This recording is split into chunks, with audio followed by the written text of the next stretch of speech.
Assalamualaikum warahmatullahi wabarakatuh. Bagaimana kabarnya anandaku? Sehat? Puasanya lancar kan? Alhamdulillah.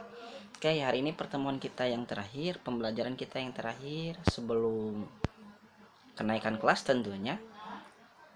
Kita akan belajar tentang perkembangan peradaban dan ilmu pengetahuan pada masa Abbasiyah. Sebelum kita belajar, angka lebih baiknya kalian persiapkan buku tulisnya dan juga alat tulisnya, agar ketika ada hal-hal yang penting bisa kalian catat langsung. Kalaupun misalkan nanti kalian kurang mengerti, boleh diulang-ulang videonya berkali-kali agar kalian semakin paham. Oke, sudah siap? Kita mulai. Oke, kita akan belajar tentang perkembangan peradaban dan ilmu pengetahuan pada masa Bani Abbasiyah. Sebelumnya kita sudah belajar tentang Bani Umayyah di semester 1, ya, tentang perkembangan peradabannya. Sekarang kita akan belajar tentang Bani Abbasiyah. Ya, perlu kalian ketahui tumbuh dan berkembangnya pada masa Abbasiyah ini terjadi karena perluasan wilayah secara besar-besaran. Artinya Islam mulai berkembang saat ini. Ya, ilmu pengetahuan didorong oleh kebijakan dari Khalifah Abu Ja'far, bahwa yang menjadi khalifah itu harus yang mencintai dan mengembangkan ilmu pengetahuan. Ya, karena mau tidak mau ketika Islam sudah berkembang, ilmu pengetahuannya pun harus juga ikut berkembang. Ya, perkembangan ini tentunya didorong oleh adanya gerakan penerjemahan. Ya, pelopornya adalah Khalifah Al-Mansur pada awal dinasti Abbasiyah. Ya, beliau menugaskan para ilmuwan ke daerah Bizantium guna mencari naskah-naskah Yunani dalam berbagai ilmu untuk kemudian diterjemahkan. Kemudian juga didorong oleh Khalifah Al-Ma'mun dengan cara memberi imbalan kepada hasil penerjemahan. Tentunya ini karena keinginan para khalifah untuk mengembangkan ilmu pengetahuan pada saat itu. Ya, jadi kalaupun misalkan ilmu pengetahuan tidak berkembang, tentunya Islam mungkin saat ini sudah tidak ada. Ya, kemudian pada masa itu dibentuklah perpustakaan yang berfungsi sebagai pusat pengembangan ilmu pengetahuan pada Khalifah Harun ar-Rasyid. Ya, kemudian dirubahlah oleh Al-Ma'mun pada tahun 815 Masehi, itu berubah menjadi Baitul Hikmah. Nah, ini sebagai perpustakaannya. Sejarah mencatat Baghdad sebagai ibu kota dinasti Abbasiyah sekaligus kota dengan peradaban tingkat tinggi khususnya zaman keemasan Khalifah Harun ar-Rasyid. Kalian tahu mungkinnya di Baghdad itu di mana, di negeri Irak yang mungkin sekarang sedang terpicu peperangan. Ya, selain Baghdad juga terdapat kota-kota yang dianggap pusat peradaban masa Abbasiyah seperti Samara, Khok, Anhar atau Hashimiyah, Bukhara dan Samarkandi. Ya, jadi di sana itu kemakmuran dan peran internasional sangat luar biasa sehingga Islam sangat berkembang dan teknologinya pun serta ilmu pengetahuannya pun sangat maju luar biasa. Ya. Kemudian perkembangan ilmu umum. 1. Ilmu filsafat. Filsafat adalah ilmu yang membahas secara mendalam sebab dari segala sesuatu berdasarkan pikiran dan rasio. Salah satu tokoh-tokoh filsafat yang terkenal: 1. Al-Kindi, 2. Al-Farabi, 3. Al-Ghazali, 4. Ibnu Rushdi atau Ibnu Rushd yang mungkin sudah kalian kenal di sekolah kita. Kemudian yang kedua ilmu kedokteran dan farmasi. Tokoh-tokohnya luar biasa. 1. Ar-Razi, karyanya yang dikenal adalah di bidang cacar dan campak. 2. Ibnu Sina, karyanya yang terkenal adalah Qanun fi Atib, itu adalah sebuah kitab tentang kedokteran. 3. Ali bin Sahal, karyanya yang terkenal berjudul Firdaus Al-Hikmah atau Surga Hikmah. Ini adalah salah satu 3 tokoh yang sangat berperan dalam perkembangan ilmu kedokteran. Kemudian ada juga bidang matematik, ya, bidang hitung-hitungan. Itu ada 1. Al-Khawarizmi, pengarang kitab Al-Jabar. 2. Al-Farukhan, dia adalah insinyur arsitek di kota Baghdad. Kemudian ada Banu Nusa, ahli ukur, memiliki banyak karya di bidang ukur. Kemudian ada bidang kimia, tokoh kimiawan muslim yang paling terkenal adalah Jabir Ibnu Hayyan.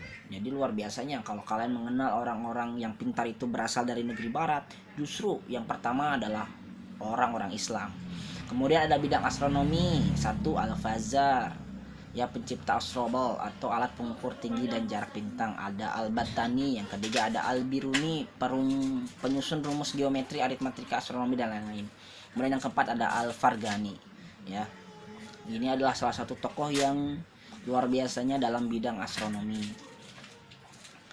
Jadi kalaupun misalkan kalian ingin mengetahui ilmu perbintangan, Islam jauh lebih dulu mempelajari tentang itu. Yang ke selanjutnya adalah bidang teologi, ya. 1 ada Abu Hasan al-Asy'ari, 2 Abu Mansur al-Maturidi, 3 Wasil ibnu Atha, yang keempat sahabat yang lainnya. Kemudian dalam bahasa dan sastra ada Abdul Hamid al-Khatib, Ibnu Abdi Robi, dan Al-Jadid. Beliau adalah sastrawan dan salah satu penyair-penyair berbakat ya, yang mungkin karyanya sekarang sudah mulai diperluas dan dipakai mungkin sampai saat ini. Jadi kalaupun misalkan kalian belajar tentang bahasa dan sastra, Islam luar biasa mengembangkannya ketika zaman Bani Abbasiyah ya. Perkembangan ilmu agama pada masa Bani Abbasiyah ya, kita tadi sudah mengenal tentang perkembangan ilmu umum. Sekarang bagaimana ilmu yang lainnya ya. Selain perkembangan ilmu pengetahuan, ilmu agama juga mengalami perkembangan pada masa Bani Abbasiyah. Beberapa bidang ilmu agama yang berkembang pada saat itu antara lain adalah 1 hadis, yang kedua tafsir, yang ketiga fikih. Itu cabang ilmu pengetahuan agama selain ya ilmu-ilmu agama yang lain. Hadis merupakan sumber hukum kedua setelah Al-Quran. Hadis diperlukan untuk menafsirkan Al-Quran. Beberapa ahli hadis yang masyhur pada masa Abbasiyah antara lain Imam Bukhari, Imam Muslim, Imam Abu Daud, Imam Ibnu Majah, Imam At-Tirmizi, Imam An-Nasai. Ini adalah salah satu perawi hadis yang mungkin sangat terkenal dan sampai saat ini masih dikenal karya-karyanya, termasuk mungkin kita semua ya yang belajar tentang hadis-hadis yang beliau jadikan sebagai sumber setelah Al-Quran ya. Dari semuanya itu, kodifikasi Al-Bukhari dianggap paling otentik sebab beliau berhasil mengumpulkan sekitar 600.000 hadis ya, dengan 7.397 diantaranya adalah hadis yang sahih. Jadi hadis sahih itu adalah hadis yang benar dan dijamin kebenarannya. Kemudian tentang tafsir ya, perkembangan ilmu tafsir pada masa kekuasaan Bani Abbasiyah mengalami kemasan. Pelopor ilmu tafsir adalah Abdullah ibu Abbas dan Ibu Mas'ud. Sedangkan para ahli tafsir yang terkenal dari kalangan tabi'in antara lain Imara, Sufyan bin Unainah, dan Waqi al-Jarrah, dan penafsir yang lainnya. Jadi kalaupun misalkan kalian belajar tentang tafsir, itu adalah menjelaskan isi kandungan Al-Quran ya. Jadi Al-Quran itu tidak hanya kalian pelajari dari sebatas terjemahannya saja. Contoh Bismillahirrahmanirrahim dengan menyebut nama Allah yang Maha Pengasih lagi Maha Penyayang, itu ada tafsirannya ya. Maha Pengasih Allah itu seperti apa, Maha Penyayang itu Allah seperti apa, itu semuanya dibahas dalam ilmu tafsir yang boleh nanti kalian pelajarin lebih lanjut.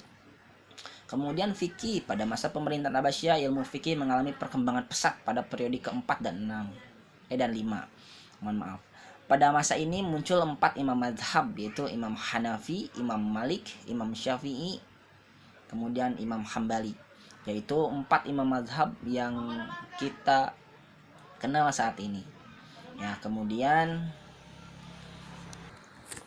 perlu kalian ketahui juga bahwa Daulah Abbasiyah ini didirikan oleh Abdullah al-Saffah. Jadi ketika semester 1 kita sudah belajar tentang Daulah Umayyah ya, yang hancur di Damaskus. Selanjutnya dilanjutkan estafet kepemimpinan khalifahnya itu oleh Daulah Abbasiyah ya. Mungkin sekarang bisa juga disebut the golden age ya, masa kemasan. Kemudian yang Anda harapkan setelah kalian belajar tentang ilmu pengetahuan dan peradaban Islam pada dinasti Abbasiyah, 1, meningkatkan keimanan kita kepada Allah. Ternyata bahwa orang-orang barat ya, seperti mungkin negara-negara barat saat ini yang orang-orangnya hebat, dulunya belajarnya pada orang kita, orang Islam ya. Negeri timur itu jauh lebih pertama kali mengembangkan ilmu pengetahuan ya. Tentunya itu meningkatkan keimanan kita kepada Allah. Yang diharapkan juga kalian melaksanakan segala perintah Allah dan menjauhi larangannya. Yang ketiga, menumbuhkan semangat kalian untuk belajar menuntut ilmu, baik ilmu agama ataupun ilmu umum ya, seperti para cendekiawan muslim ya yang sudah tadi kalian kenali.